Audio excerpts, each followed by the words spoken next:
وان اردتم کچر تاسو غواړئ استبدال بدلول زوجن د خزي مکان زوجن په ځای د بلې خزي وآتیتم او تاسو ورکړي وي احداهن د خزو کې یوې ته قنطارا ډیر مال. دغه دا حکم بیانېږي چې مثال په تور د سړي یو خزه ده یا دوه خزې دي او دی وی چې یاره دا یو خزه مې خو خانه دا پرېږدم دا خزه پرېږدم خو دا خزه تنګوم دا ډایرک نه پرېږدم دا خزه تنګوم را تنګوم وخم به چې دا خزه مجبوره شي په خپل زمانه طلاق وغواړي. تاسو خو مو چې خزه طلاق غواړي نو دې ته بیا خله ویلی شي نو دې د خپل خزه تنګي را تنګي او د زړه کې دا خبره سوچ کړي چې یاره دا تنګوم را تنګوم دا خزه ورن طلاق وغواړي نو دې چې ما کوم مہر ورکړل دا به واپس واخلم او په دې بازار لبل خزه وکړ. نو الله فرمایي کو تاسو له ډیر مال ورکړي وي خو چې خزه پرې ده نو تنګوي مو بس پرې ده او دا مال ور سره ورکړي دا مال به واپس نه اخلي. دغه دا حکم الله پاک بیاني چې وان اردتم کو چې تاسو غواړئ استبدال بدلول زوجن د یوې خزي مکان زوجن په ځای د بلې خزي تاسو دا یو خزه پرې ده او بل خزه کوي وآتیتم او تاسو ورکړي وي احداهن یو ته د خزو نه قنطارا ډیر مال خو ورکړي بهر دی ولم ورکړي هدیه تو خپې دی ولم ورکړي ډیر مال د خزي سره نو فلا تاخذوا تاسو ما خلي منه د هغه مال نه شيئا سسيزهم تاسو د خزي د مال نه هیڅ چیز ما خلي ډیر مال تاسو ورکړي. حضرت عمر رضی الله عنه یو ځای کې تقریر کو خطبه ورکوله نو پای کې دا خبره وکړه وی خلکو مہرونه کم مقرر وای د خپل لونو او د بیبيانو لپاره وی زګه کو چې دا ډیر مہر خشي وي نو نبی عليه الصلاه والسلام د خپل لونو د خپل بیبيانو لپاره ډیر مہر مقرر کړو حالانکه نبی عليه السلام د خپل لونو د خپل بیبيانو لپاره کم مہر مقرر کړی دی لہذا تاسو کم مہر مقرر وای. چې حضرت عمر رضی الله تقریر خلاص کو یو بوډای خزه مخه پټکړی او را پاسه ده وی مهلا یا عمر اے عمر ودرېګا. حضرت عمر رضی الله عنه کله مخامخ شو ودرېدو نو دا بوډای وته وی عمر رضی الله عنه وستا اومنو کو د خدای اومن نو حضرت عمر رضی الله عنه فرمایل وی ابای دا الله اومنه زمام اومنه وسنګ د الله اومنو وی توای چې مخرونه کم مقرر وای او الله رب العزت فرمای چې واتیتم احداهن قنطارا او چې تاسو ورکړی وی یو خزه ته ډیر مال نو الله موږ له ډیر مال راکړي او ته چې کم دی هغه مال زموږ نه کمای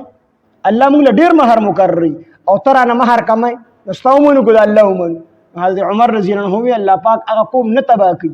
هغه قوم نه بربادي او کوم قوم بوډېګانو ته چې دې مسلو پته وي دا مسلې وته معلومي نو الله فرمایي چې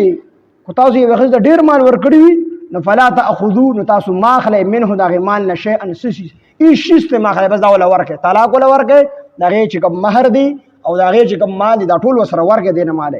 اتاخذونه آیا تاسو اخلې اتاخذونه آیا تاسو اخلې هغه مال بهتانا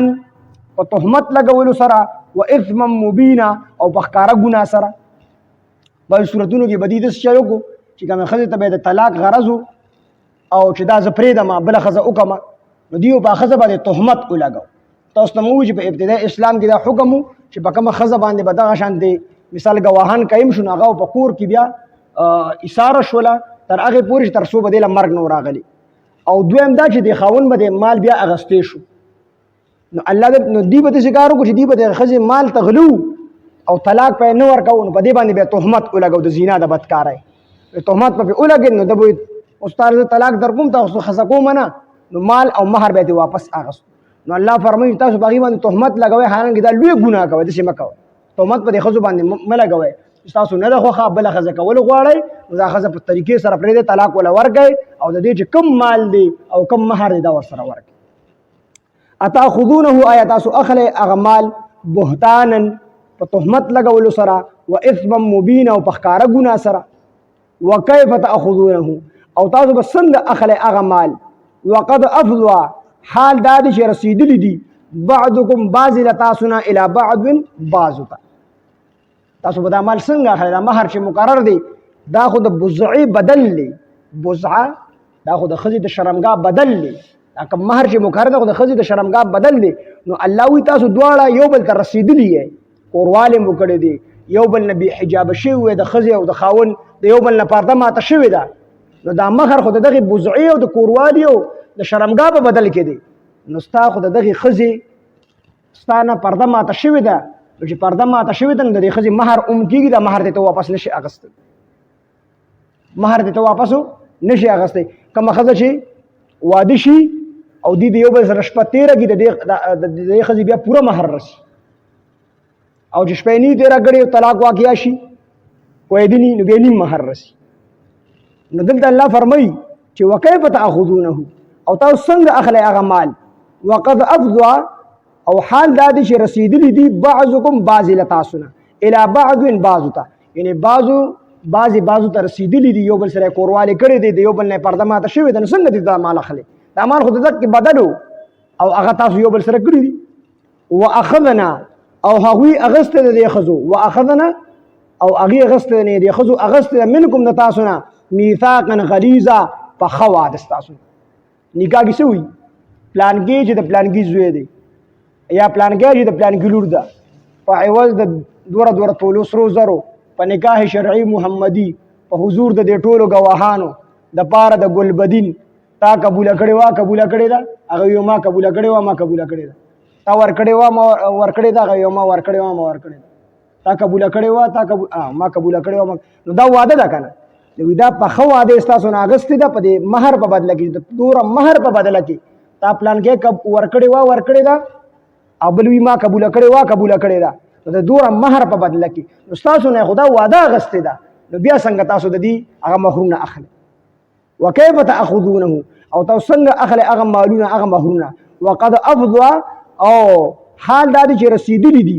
بعضکم بعضې له تاسو نه الی بعض بعضو ته واخذنا او دې ښځو اغستې ده منکم له تاسو نه میثاقا غلیظا په ښه واده کلکه واده ستاسو نه د نکاح په وخت کې اغستې ده نو دا مهر لحاظه تاسو د دې ښځو نه نشئ اغستلی چې کوم مهر مقرر دی چې طلاق وله ورکوئ نو مهر وله هم ورکئ طلاق وله هم ورکئ دغې مهر ته بانې مه جوړوئ چې دا تنګه کوي او ستاسو نه طلاق واخلي